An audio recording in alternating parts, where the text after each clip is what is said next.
นะโมตัสสะภะคะวะโตอะระหะโตสัมมาสัมพุทธัสสะนะโมตัสสะภะคะวะโตอะระหะโตสัมมาสัมพุทธัสสะนะโมตัสสะภะคะวะโตอะระหะโตสัมมาสัมพุทธัสสะขนอบน้อมแด่พระผู้มีพระภาคอรหันตสัมมาสัมพุทธเจ้าพระองค์นั้นซึ่งเป็นผู้ไกลจากกิเลสตรัสรู้ชอบได้โดยพระองค์เอง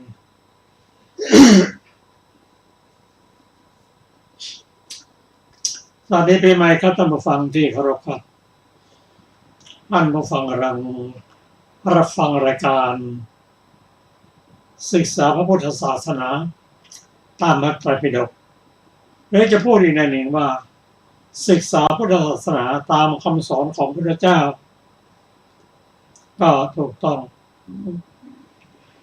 วันนี้เราได้นำพระไตรปิฎกฉบับมมร.เล่มที่44มาศึกษากันเรื่องที่จะศึกษากันวันนี้เป็นเรื่องอยู่ในหมวดธรรมหมวด9คืออุทาโสเรื่องของการแปลงอุทานด้วยสมณัสญาณของพระพุทธเจ้าซึ่งอุทานนี้มีเป็นหนึ่งใน9ของพุทธวจนะซึ่งแบ่งคำสอนออกเป็นหมวดหรือเป็นส่วนก็ได้9หมวด9ส่วนด้วยกัน เช่นมีสัตตะไคยะไวยากรณะเรียกไปตามทั้งหมด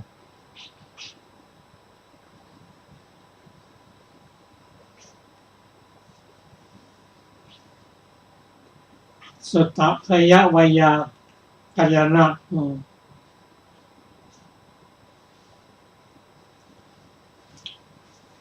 ชาดกอุทานก็อุทานก็อยู่ในหมวดนี้เอง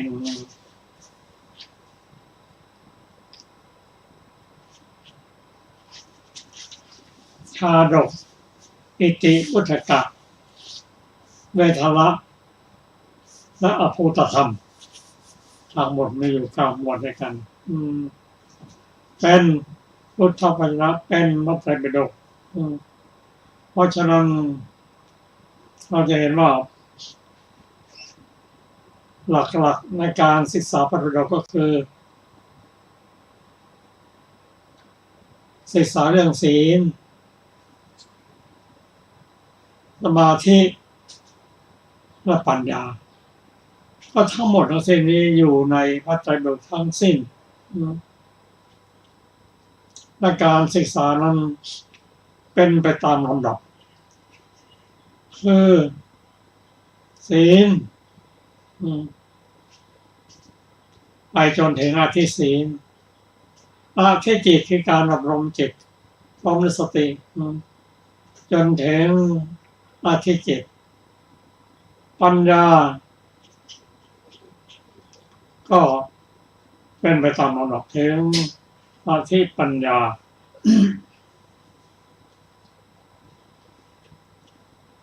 การศึกษาพระไตรปิฎกคำสอนของพระเจ้านั้น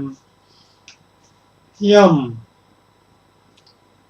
เป็นไปตามลำดับจากง่ายเข้าไปหาธรรมะที่สุขุมละเอียดมากขึ้นเป็นธรรมะที่มีต้นมีกลางมีปลายไม่โกรธชันกันไปเช่นการศึกษาพระไตรปิฎกนั้นพระองค์ทรงจัดไว้ไปตามลำดับเพราะว่าถ้าเราศึกษามาแล้วจะเห็นว่าแม้การเป็นพระพุทธเจ้าของ ระองค์นั้นพระองค์ก็ไต่เต้าจากบุคคลธรรมดาโดยมีจุดหมายมีศรัทธาแน่นอนมีความพยายามอย่างแน่นอนเมื่อเรารู้อย่างนี้แล้วเราก็ต้องในฐานะที่เราเป็นผู้ศึกษาตามคำสอนของพระองค์ในพระไตรปิฎกนั้นเราก็ต้องมีกำลังใจให้เกิดศรัทธาก่อนว่าศึกษาไปตามลำดับในการศึกษาไปตามลำดับมันทุกสิ่งไม่ได้อยู่นิ่งปัญญาก็จะเกิดไปตามลำดับเราจะรู้ว่าสิ่งใดเป็นกุศลสิ่งใดเป็นอกุศลเราก็ต้องน้อมนำมาปฏิบัติ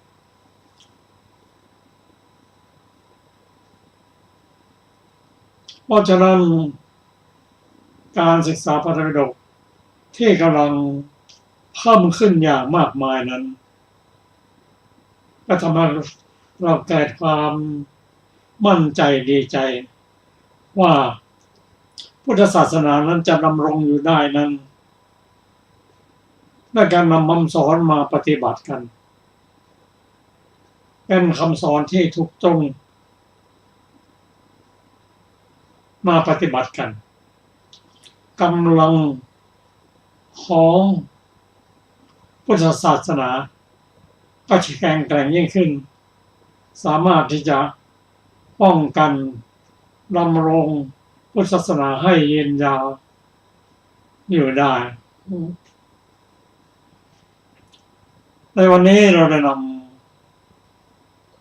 ำพระสูตรจากหมวดของอุทานซึ่งพระองค์ทรงเปล่งด้วยสมณปัญญาสมณัสยาได้ศึกษาดูแล้ว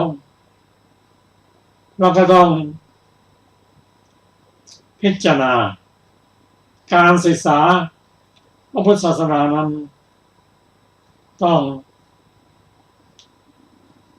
พิจารณาว่าสูตรที่เราเรียนนั้นคืออะไรทำไมต้องเรียนอย่างไรที่ไหน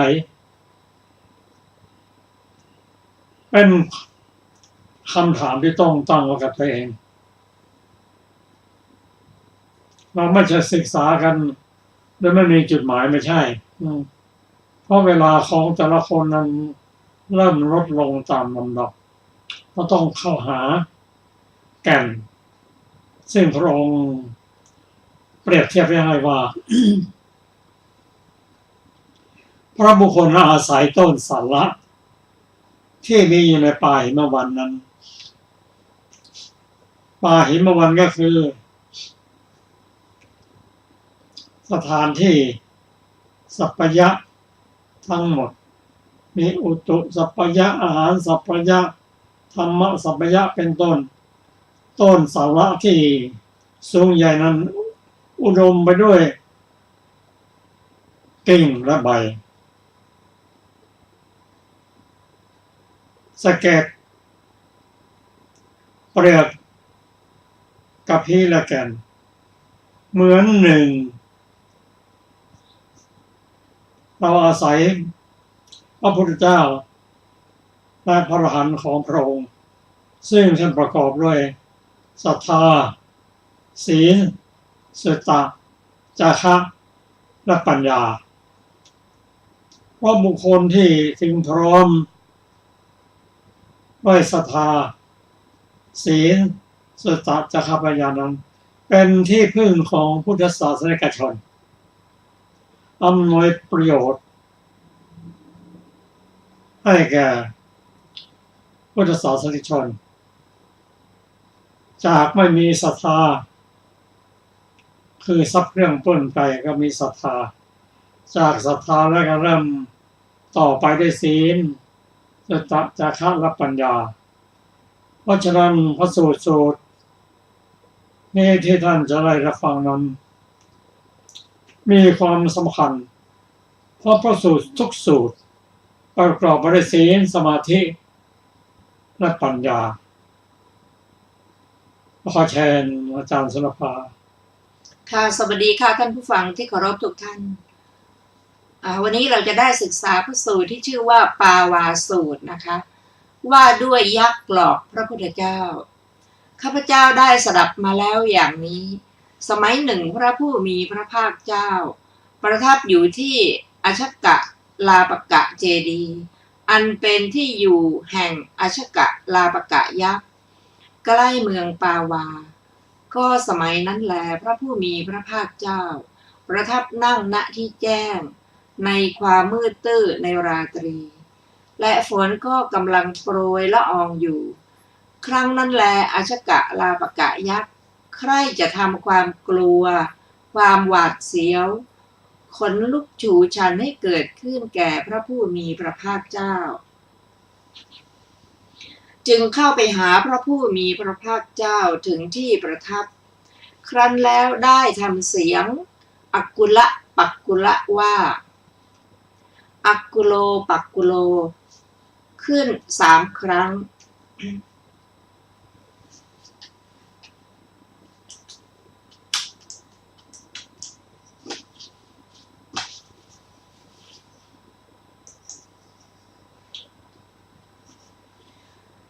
ในที่ไม่ไกลพระผู้มีพระภาคเจ้าแล้วกล่าวว่าดูก่อนสมณะนั่นปีศาจปรากฏแก่ท่านลำดับนั้นแลพระผู้มีพระภาคเจ้าทรงทราบเนื้อความนี้แล้วจึงทรงเปล่งอุทานนี้ในเวลานั้นว่าในการใดบุคคลเป็นผู้ถึงฝั่งในธรรมทั้งหลายของตนเป็นพราหมณ์ในการนั้นย่อมไม่กลัวปีศาจและเสียงว่าปักกุละอย่างนี้จบปาวาสูตรที่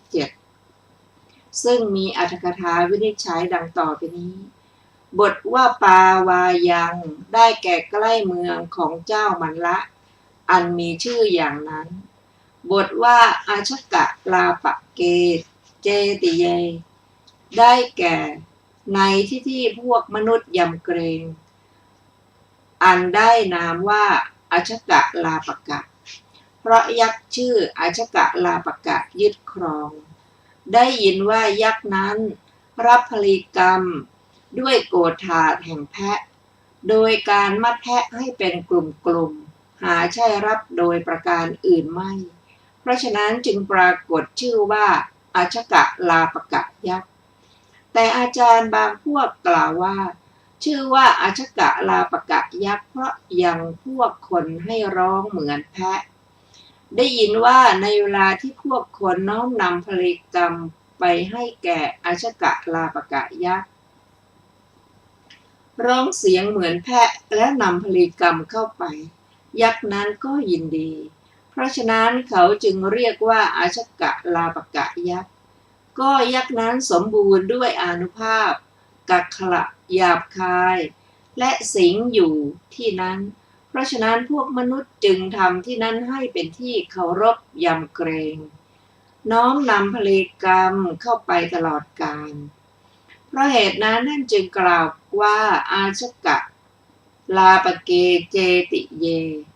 บทว่าอาชกะลาปกัสสะยักขัสสะภวะเนได้แก่อันเป็นวิมานของยักษ์นั้นได้ยินว่าในคราวนั้นพระศาสดาประสงค์จะทรมานยักษ์นั้นในเวลาเย็นพระองค์เดียวไม่มีเพื่อนสองทรงถือบาทและจีวรแล้วเสด็จไปยังประตูที่อยู่ของอาชกะลาปกะยักษ์จึงขอร้องนายประตูของยักษ์นั้นเพื่อเสด็จเข้าไปยังที่อยู่นายประตูนั้นทูลว่าข้าแต่พระองค์ผู้เจริญอาชกะลาปกะยักษ์ผู้หยาบช้าไม่ทำความเคารพว่าเป็นสมณะหรือพราหมณ์เพราะฉะนั้นพระองค์เองจงทราบเอาเถิดแต่ข้าพระองค์ไม่บอกแก่ยักษ์นั้นไม่สมควรแล้วจึงรีบไปยังที่อยู่ของอาชกะลาปกะผู้ไปสมาคมยักษ์ในขณะนั้นนั่นเองพระศาสดาเสด็จเข้าไปภายในที่อยู่แล้วประทับนั่งบนบัญญัตาอาสน์ ในมณฑปอันเป็นที่นั่งของอาชกะลาปกะยักษ์พวกสนมของยักษ์เข้าไปเฝ้าพระศาสดาถวายบังคมแล้วได้ยืนอยู่ณส่วนข้างหนึ่งพระศาสดาได้แสดงธรรมีกถาอันควรแก่เวลาแก่สนมเหล่านั้นด้วยเหตุนั้นท่านจึงกล่าวว่าประทับอยู่ที่อาชกะลาปกะเจดีย์อันเป็นที่อยู่ของอาชกะลาปกะยักษ์ใกล้เมืองปาวาสมัยนั้นสาตาคิริและเหมวตายักษ์ไปสมาคมยักษ์ทางเบื้องบนที่อยู่ของอาชกะลาปกะยักษ์เมื่อตนยังไปไม่ถึงจึงรำพึงว่าจักมีเหตุอะไรหนอได้เห็นพระศาสดาประทับนั่งในที่อยู่ของอาชกะลาปกะยักษ์จึงไปในที่นั้นถวายบังคมพระผู้มีพระภาคเจ้าจึงทูลอำลาว่าข้าพระองค์จักไปยังสมาคมของยักษ์พระเจ้าข้ากระทำประทักษิณแล้วไปเห็นอาชกะลาปกะยักษ์ในที่ประชุมยักษ์จึงแสดงความยินดีว่าท่านอาชกะลาปกะ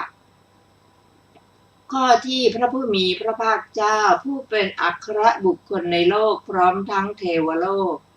ประทับนั่งในที่อยู่ของท่านจัดว่าเป็นลาภของท่านท่านจงเข้าไปเฝ้านั่งใกล้พระผู้มีพระภาคเจ้าและฟังธรรม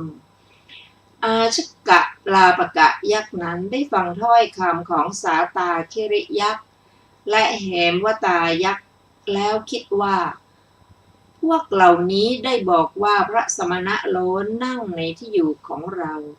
จึงถูกความโกรธครอบงำคิดว่าวันนี้เราจะทำสงครามกับสมณะนั้นเมื่อยักษ์เลิกประชุมจึงลุกขึ้นจากที่นั้นยกเท้าขวาเหยียบยอดภูเขาประมาณ60 โยชน์ยอดภูเขานั้นได้แยกออกเป็น2 ภาคก็คำที่ควรจะกล่าวในที่นั้นพึงทราบโดยนัยยะที่มาในอรรถกถาอาละวกะสูตรนั่นแลจริงอยู่สมาคมของอาชกะลาปกะยักษ์เป็นเหมือนสมาคมของอาละวกะยักษ์นั่นแหละแต่เว้นการถามปัญหาการแก้ปัญหาและการเสด็จออกจากที่อยู่และการเข้าไป3 ครั้งก็พออาชกะลาปกะยักษ์มาถึงเท่านั้นก็คิดว่าเราจะไล่พระสมณะนั้นด้วยฝนเหล่านี้จึงทำฝน8 ชนิดมีมณฑลลมเป็นต้นให้ตั้งขึ้นเมื่อไม่อาจทำแม้เพียงให้พระผู้มีพระภาคเจ้าเคลื่อนไหวด้วยฝนเหล่านั้นได้จึงเนรมิตหมู่พูดมีรูปหน้าสะพรึงกลัวอย่างยิ่งถือเครื่องประหารนานาชนิดเข้าไปหาพระผู้มีพระภาคเจ้าพร้อมกับพูดเหล่านั้นเที่ยวไปรอบๆแม้กระทำอาการแปลกๆมีประการต่างๆตลอดคืนอย่างรุ่งก็ไม่สามารถจะกระทำพระผู้มีพระภาคเจ้าให้เคลื่อนจากที่ประทับนั่งแม้เพียงปลายเส้นผมสักเส้นก็พลุ่งโพลงด้วยอำนาจความโกรธอย่างเดียวว่าสมณะนี้ไม่บอกกล่าวเราเลยเข้าไปนั่งยังที่อยู่ของเราครั้นพระผู้มีพระภาคเจ้าทรงทราบจิตประวัติของยักษ์นั้นจึงทรงพระดำริว่าบุคคลต่อยตีที่จมูกสุนัขดุเมื่อเป็นอย่างนี้สุนัขนั้นพึงเป็นสัตว์ดุเกินประมาณยิ่งขึ้นแม้ฉันใดยักษ์นี้ก็ฉันนั้นเหมือนกันเมื่อเรานั่งในที่นี้ก็กริ้วโกรธฉะนั้นหนอเราพึงออกไปข้างนอกเสียแล้วพระองค์เองก็เสด็จออกจากที่อยู่ประทับนั่งณโอกาสกลางหาวด้วยเหตุนั้นท่านจึงกล่าวว่าก็โดยสมัยนั้นแลพระผู้มีพระภาคเจ้าประทับนั่งณโอกาสกลางหาวในความมืดตื้อแห่งราตรีดังนี้บรรดาบทเหล่านั้นบทว่ารัตตันทการะติมิสายังแปลว่าในความมืดตื้อในราตรีอธิบายว่า ในความมืดมากเว้นการเกิดจักขุวิญญาณได้ยินว่าคราวนั้นความมืดประกอบด้วยองค์สี่เกิดขึ้นบทว่าเทโวได้แก่เมฆฝนยังหยาดน้ำเป็นเม็ดให้ตกลง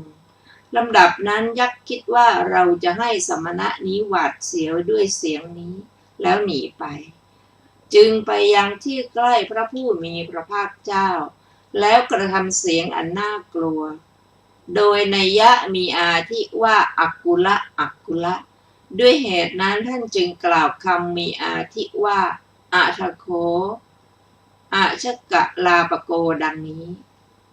บรรดาบทเหล่านั้นบทว่าพยังได้แก่ความสะดุ้งแห่งจิตบทว่าฉัมพิ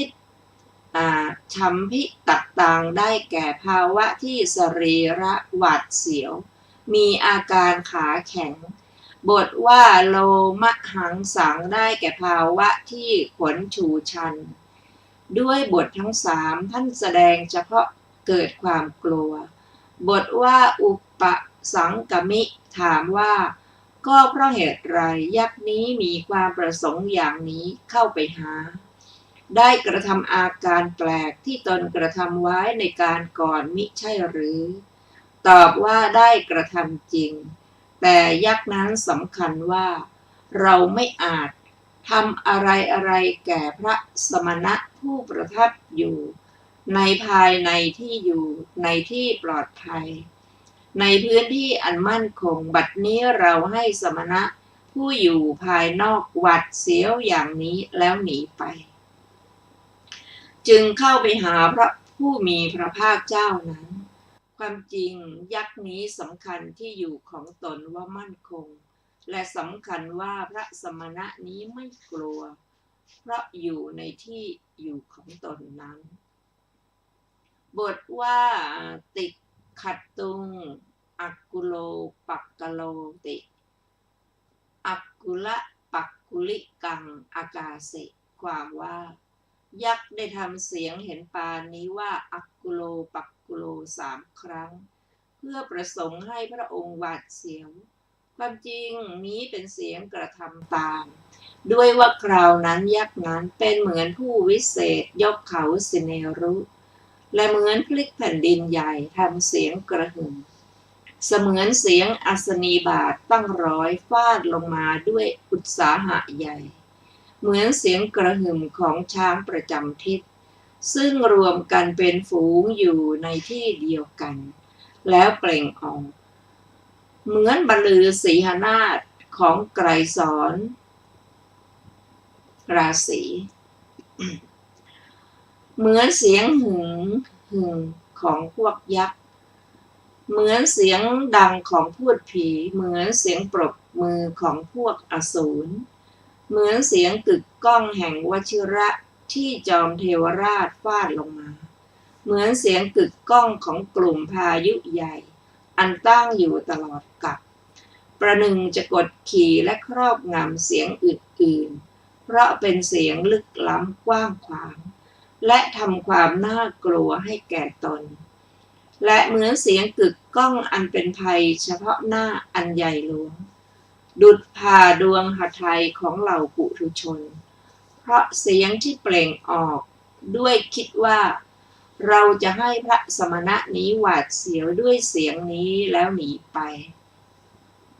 ภูเขาก็แตกเป็นสะเก็ดหินร่วงลงมา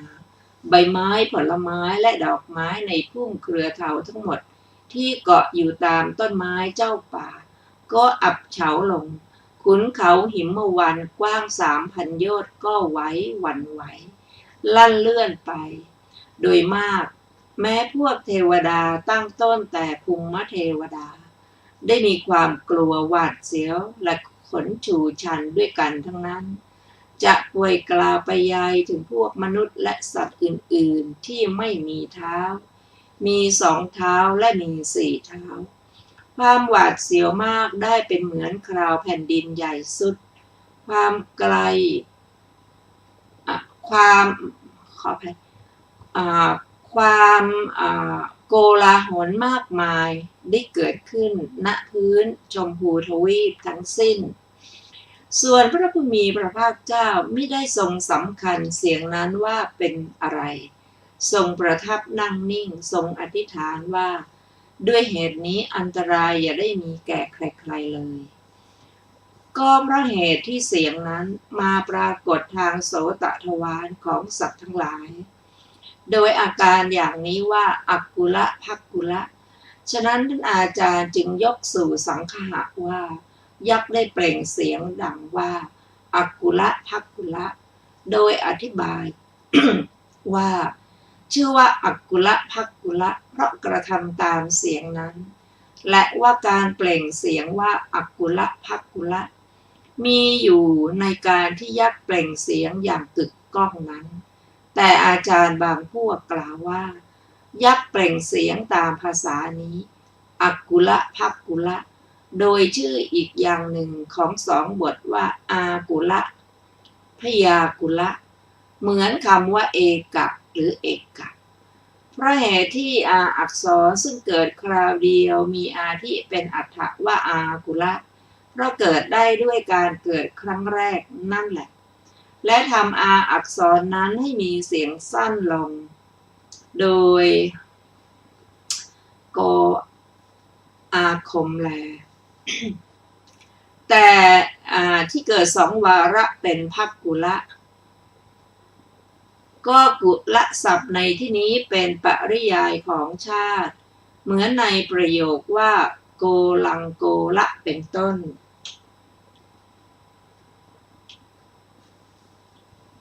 และการประกอบศัพท์เป็นการเรียนความประสงค์ที่ท่านกล่าวเหตุนั้นบทที่หนึ่งท่านกล่าวถึงชลาพุชะกำเนิด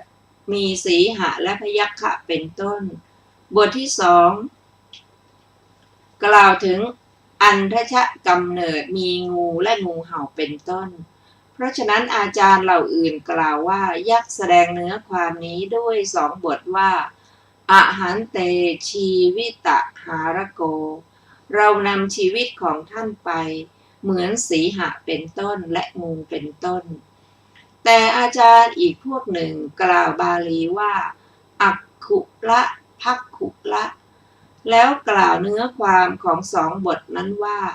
ที่ชื่อว่าอักขุละเพราะไปคือเป็นไปเพื่อทำลายให้สิ้นให้พินาศไปที่ชื่อว่าภักขุละเพราะไปเพื่อจะกินหรือเคี้ยวกินก็อรรถะนั้นคืออะไรคือใครๆมียักษ์ลักษณ์ปีศาจสีหะและพยัคฆะเป็นต้นตนใดตนหนึ่งเป็นผู้นำความพินาศมาให้แก่พวกมนุษย์แม้ในที่นี้ก็พึงทราบอธิบายความโดยนัยยะดังกล่าวแล้วในก่อนนั้นแหละบทว่าเอโสเตสมณะปิสาโจความว่ายักษ์เนรมิตรูปน่ากลัวใหญ่โตยืนตรงพระพักตร์พระผู้มีพระภาคเจ้ากล่าวหมายถึงตนว่าสมณะผู้เจริญปีศาจผู้มักกินเนื้อปรากฏแก่ท่านแล้วบทว่าเอตมัฏถังวิทิตวาความว่ารู้ประการแปลกนี้ที่ยักษ์นั้นให้เป็นไปทางกายและวาจาและรู้ความที่ตนหมดอุปกิเลสในโลกธรรมเป็นเหตุแห่งอาการที่ยักษ์นั้นข่มขู่ไม่ได้โดยอาการทั้งปวงบทว่าตายังเวลายังได้แก่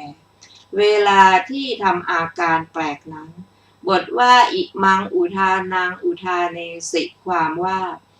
ไม่คำนึงถึงอาการแปลกนั้นทรงเปล่งอุทานนี้อันแสดงธรรมานุภาพมีการไม่คำนึงอาการแปลกนั้นเป็นเหตุบรรดาบทเหล่านั้นบทว่ายะทาสเกสุธรรมเมสุได้แก่ธรรมคืออุปาทานขันธ์ห้ากล่าวคืออัตภาพของตนในการใดบทว่าปารคูความว่าพูดถึงฝั่งด้วยความบริบูรณ์แห่งปริญญาภิสมัยต่อแต่นั้นนั่นแหละพูดถึงฝั่งด้วยความบริบูรณ์แห่งปหานาภิสมัยสัจฉิกิริยาภิสมัยและภาวนาภิสมัยในสมุทัยเป็นเหตุ แห่งอุปาทานขันธ์เหล่านั้นในนิโรธอันมีลักษณะไม่เป็นไปตามสมุทัยนั้นและในนิโรธคามินีปฏิปทาบทว่าโหติพรามโนความว่าชื่อว่าเป็นพราหมณ์เพราะเป็นผู้ลอยบาปโดยประการทั้งปวงด้วยประการชนี้ความจริงการตรัสรู้สัจจะสี่ย่อมมีแม้ด้วยการอย่างรู้อัตภาพของตนโดยประการทั้งปวงสมจริงดังคำที่ท่านกล่าวไว้มีอาทิว่าเราบัญญัติโลกและความเกิดของโลกในร่างกายนี้แหละมีประมาณวาหนึ่งพร้อมสัญญาและใจอีกอย่างหนึ่งบทว่าสเกสุธรรมเมสุได้แก่ในธรรมของตนชื่อว่าธรรมของตนได้แก่ธรรมมีศีลเป็นต้นของบุคคลผู้รักตนจริงอยู่โวทานธรรมมีศีลสมาธิปัญญาและวิมุตติเป็นต้นชื่อว่าธรรมของคนคือของตนเพราะหิตสุขให้สมบูรณ์โดยส่วนเดียวไม่เป็นธรรมของคนอื่นเหมือนสังกิเลสธรรมอันนำความพินาศมาให้บทว่าปารคูได้แก่ถึงฝั่งคือที่สุดความบริบูรณ์แห่งธรรมมีศีลเป็นต้นนั้นในธรรมเหล่านั้นอันดับแรกชื่อว่าศีลมีสองอย่างคือโลกิยะศีลหนึ่งโลกุตระศีลหนึ่งในศีลเหล่านั้นโลกิยะศีลเป็นศีลเบื้องต้นศีลเบื้องต้นนั้นว่าโดยย่อมีสี่อย่างมีปาติโมกขสังวรศีลเป็นต้นแต่ว่าโดยพิสดารมีหลายประเภทโลกุตระศีลมีสองอย่างคือมรรคศีลหนึ่งผลศีลหนึ่งแต่ว่าโดยอรรถะได้แก่สัมมาวาจาสัมมากัมมันตะและสัมมาอาชีวะก็สมาธิและปัญญามีสองอย่างคือเป็นโลกิยะหนึ่งเป็นโลกุตระหนึ่งเหมือนศีลในสองอย่างนั้นโลกิยะสมาธิได้แก่สมาบัติ8พร้อมด้วยอุปจาระโลกุตระสมาธิได้แก่สมาธิที่นับเนื่องในมรรคฝ่ายปัญญาที่เป็นโลกิยะได้แก่สุตมยปัญญาจินตามยปัญญาและภาวนามยปัญญาที่ยังมีอาสวะส่วนโลกุตระปัญญาได้แก่ปัญญาที่สัมปยุตด้วยมรรคและผลชื่อว่าวิมุตติได้แก่พละวิมุตติและนิพพานเพราะฉะนั้นวิมุตตินั้นจึงเป็นโลกุตระอย่างเดียววิมุตติญาณทัศนะเป็นโลกิยะอย่างเดียววิมุตติญาณทัศนะนั้นมี19อย่างเพราะเป็นปัจจเวคขณญาณชื่อว่าผู้ถึงฝั่งคือที่สุดเพราะความบริบูรณ์แห่งธรรมมีศีลเป็นต้นเหล่านี้ที่เกิดขึ้นโดยสิ้นเชิงเพราะบรรลุพระอรหันต์ในสันดานของตนด้วยประการฉนี้เพราะเหตุนั้นจึงชื่อว่าถึงฝั่งในธรรมของตนอีกอย่างหนึ่งชื่อว่าถึงฝั่งในศีลเพราะบรรลุโสดาปัตติผลจริงอยู่พระโสดาบันนั้นท่านเรียกว่าทำให้บริบูรณ์ในศีลทั้งหลายก็ในที่นี้แม้พระสกทาคามีก็เป็นอันท่านถือเอาด้วยโสดาบันศัพท์เหมือนกันชื่อว่าผู้ถึงฝั่งในสมาธิเพราะบรรลุอนาคามิผลจริงอยู่พระอนาคามีนั้นท่านเรียกว่าผู้ทำให้บริบูรณ์ในสมาธิชื่อว่าผู้ถึงฝั่งในธรรม3นอกนี้เพราะบรรลุพระอรหัตผลจริงอยู่พระอรหันต์ชื่อว่าเป็นผู้ถึงฝั่งในปัญญาวิมุตติและวิมุตติญาณทัศนะเพราะบรรลุเจโตวิมุตติอันเป็นอกุปปธรรมอันเลิศด้วยความถึงความไพบูลย์ด้วยปัญญาและเพราะถึงที่สุดแห่งปัจจเวคขณญาณชื่อว่าเป็นผู้ถึงฝั่งในธรรมของตนในการใดตามที่กล่าวแล้วเพราะสำเร็จกิจ16อย่าง มีปริญญากิจเป็นต้นโดยมรรคสี่ในอริยสัจสี่แม้โดยประการทั้งปวงด้วยประการชนี้บทว่าโหติพรามโนความว่าในการนั้นบุคคลนั้นชื่อว่าเป็นพราหมณ์โดยปรมัตถ์เพราะเป็นผู้ลอยบาปประธรรมเสียได้บทว่าอัฏฐเอตังปิสาจันจะภักกุลัญจาติวัตติ ความว่าดูก่อนอชกะลาปกะครั้นภายหลังจากถึงฝั่งที่กล่าวแล้วนั้นบุคคลเป็นไปล่วงคือก้าวล่วงครอบงำไม่กลัวปีศาจที่มากินเนื้อที่ท่านแสดงแล้วนั่นและเสียงอักกุละภักกุละที่ตั้งขึ้นให้เกิดความกลัวคาถาแม้นี้ท่านกล่าวยกย่องเฉพาะพระอรหันต์ครั้งนั้นอชกะลาปกะยักษ์เห็นความคงที่นั้นเพราะพระผู้มีพระภาคเจ้าไม่ทรงหวั่นไหวแม้ด้วยความน่ากลัวอันมีภัยเกิดเฉพาะหน้าเห็นปานนั้นอันตนกระทำแล้วก็มีจิตเลื่อมใสว่าพระสมณะนี้เป็นมนุษย์อัศจรรย์หนอเมื่อจะประกาศถึงศรัทธาอันเป็นของปุถุชนตั้งมั่นในตนจึงประกาศความเป็นอุบาสกเฉพาะพระพักพระศาสดาแลจบอรรถกถาปาวาสูตรที่ 7ท่านผู้ฟังที่เคารพเข้าวันนี้รายการศึกษาพระพุทธศาสนาตามพระไตรปิฎกก็ได้หมดเวลาลงแล้วขอบพระคุณทุกท่านที่ได้ร่วมศึกษาด้วยกันเราจะมาพบกันใหม่ในวันอาทิตย์หน้าด้วยเรื่องสังคามชิสูตรวันนี้ขอมีความสุขสวัสดีเจริญในธรรมค่ะสวัสดีค่ะ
ทานเพลิงศพจัดงานระหว่างวันที่ 15 ถึง 21 มกราคม พุทธศักราช 2567 ด้วยพระครูประถมศาสนคุณพดุงนันทกะมหาเถระอดีตเจ้าวาดวัดป่าแป้งได้รับสังขารมรณภาพไปวันที่ 18 กุมภาพันธ์ พุทธศักราช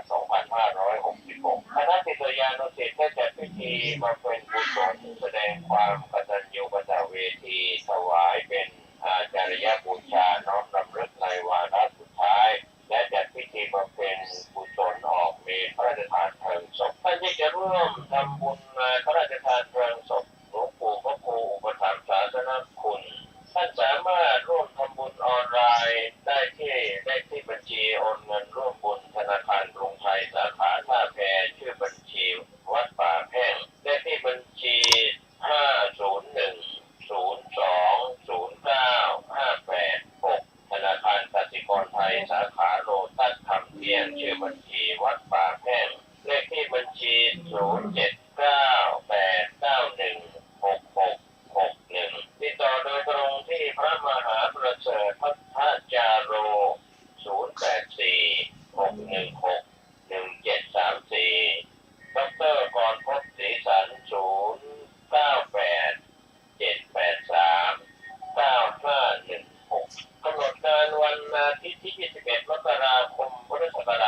ช่วงเช้าวันอาทิตย์ที่ 21 มกราคม 8 นาฬิกาพระภิกษุสามเณรคณะสัตยาสาธุชนพร้อมกันณโรงเรียนเทศบาลวัดป่าแพรก 9 นาฬิกา 30 นาทีพระสงฆ์